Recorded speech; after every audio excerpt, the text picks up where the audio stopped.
नमस्कार दोस्तों, दिव्य भक्ति कहानियाँ यूट्यूब चैनल पर आप सबका स्वागत है। दोस्तों, आज मैं आपको वैशाख मास महात्म का 10वां अध्याय सुनाने वाली हूँ। तो चलिए अध्याय शुरू करते हैं। मैथिल बोला, हे ब्राह्मण, आपने कामदेव की स्त्री रति का चरित्र सुनाया। अब कृपया अशून्य शयन व्रत धारण करने की विधि कहिए। इसमें क्या दान होता है, कैसे पूजन किया जाता है तथा उसका क्या फल है। यह सुन श्रुतदेव जी कहने लगे, हे राजन, इसका विधान श्री हरि भगवान ने लक्ष्मी जी से कहा था, वह सब मैं तुम्हें सुनाता हूँ। जिससे श्याम वर्ण लक्ष्मीपति जगन्नाथ संपूर्ण पापों को नष्ट कर देते हैं। हे महीपते, सोने व चांदी की मनोहर मूर्ति बनवावे, पीताम्बर धारण करा, सुंदर बनमाला से सजावे, पुष्पों और सुगंधित द्रव्यों से पुरुषोत्तम भगवान का श्रावण शुक्ला द्वितीय से 4 मास तक पूजन करें और ब्राह्मणों को सैया दान वस्त्र करें और ब्राह्मण सहित भोजन करावें। फिर मार्ग शीर्ष आदि मासों में पूर्ववर्त रक्त वर्ण हरि भगवान का रुक्मिणी सहित ध्यान कर पूजन करें।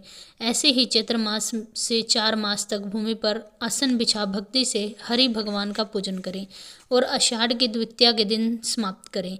उस दिन अष्टाक्षर ओम नमो नारायण इस मंत्र से हवन करें। मार्गशीर्ष आदि मासों में प्रायण के दिन विष्णु गायत्री नारायण विद्महे इस मंत्र से हवन करें और भक्ष भोज्यादि 4 प्रकार के भोजन करें। और चैत्रादि मासों में सहस्त्र शीर्षा इस पुरुषोक्त मंत्र से हवन कर पंचामृत खीर घृत पक्का मालपुआ भोग के लिए करावें और लक्ष्मी नारायण को स्नान करा बीच में श्री कृष्ण जी की सोने व चांदी की मनोहर मूर्ति रख भोग लगावें।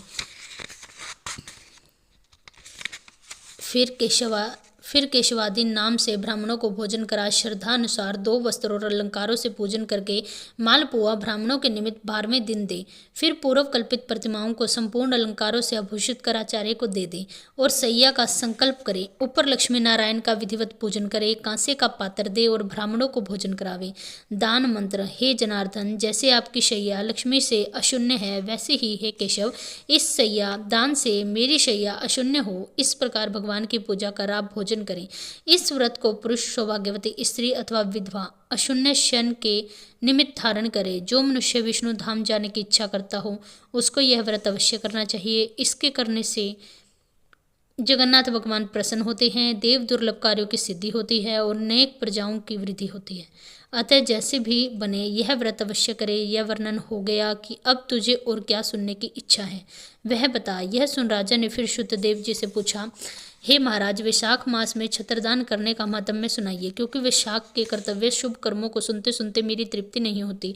राजा के ऐसे वचन सुनकर शुद्धदेव जी ने कहा कि छत्रदान के फल की एक प्राचीन कथा कहता हूँ, सुन। सतयुग में एक हेमकांत नाम का बंगाल देश का राजा कुशकेतु का पुत्र था। वह बड़ा बुद्धिमान और बलवान था। वह एक दिन शिकार खेलने गया।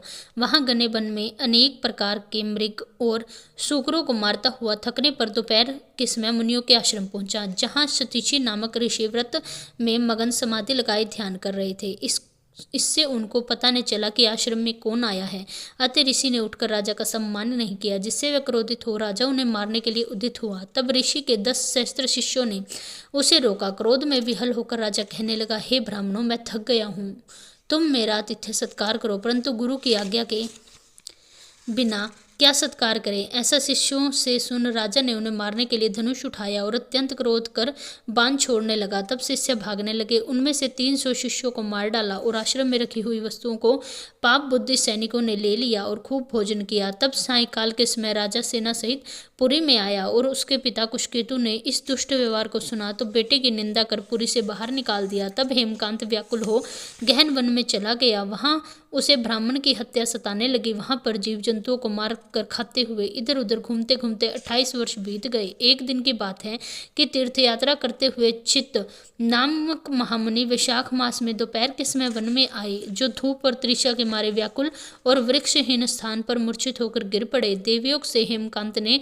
त्रित मुनि को ऐसी दशा देखकर डाक के पत्तों की छतरी बना धूप निवारण के लिए सिर पर लगाई और अलंबों का जल दिया। इस उपचार से मुनीश्वर की मूर्छा जाती रही। जब चेत हुआ तो उस पत्ते की छतरी को लगाए धीरे धीरे किसी गांव में पहुंचे। इसी पुण्य के प्रभाव से उसकी 300 ब्रह्म हत्याएं दूर हो गई, जिससे हेमकांत को बड़ा विस्मय हुआ कि मेरी ब्रह्म हत्या कैसे दूर हुई। इसी विचार में हेमकांत पड़ा कि उसे संग्रहण रोग ने घेर लिया, जिसके कारण उसे प्राण जाने का खतरा हो गया। तभी 3 भयंकर यमदूत उसे दिखाई दिए। वह अपने कर्मों को सोचने लगा। तभी उसे भगवान विष्णु का स्मरण हो आया। तुरंत विष्णु भगवान ने महामंत्री विश्वक्सेन से कहा कि तुम जल्दी जाकर यमदूतों को रोको, क्योंकि हेमकांत ने विशाख धर्म को किया है, जिससे उसकी ब्रह्म हत्याएं दूर हो गई है। इसलिए उसे यमदूतों से छुड़ाकर उसके पिता कुशकेतु के पास लेकर जाओ और विष्णु भगवान की आज्ञा उन्हें सुनाओ कि हे विष्णु भक्त, हेमकांत को राज्य का भार सौंप दो। विष्णु भगवान की आज्ञा पाकर विश्वक्सेन हेम और भगवान विष्णु की आज्ञा उन्हें कह सुनाई, जिसको सुनकर कुशकेतु ने पुत्र को सिंहासन पर बैठाया और स्वयं अपनी स्त्री सहित वन में तप करने चला गया। तब राजा हेमकांत ने वैशाख मास में कहे सब शुभ धर्मों को किया, जिनके करने से जितेंद्रिय, दयालु, सर्व संपत्तियों से युक्त, पुत्र पदरादि से संपन्न हो संपूर्ण भोगों को भोगकर भगवान विष्णु के लोक गया। विशाख मास के धर्मों से अधिक कोई धर्म पाप को नष्ट करने वाला नहीं है और यह सुलभ तथा धर्म, अर्थ, काम, मोक्ष रूपी पुरुषार्थ को देने वाला है। बोलो जय जय श्री हरि।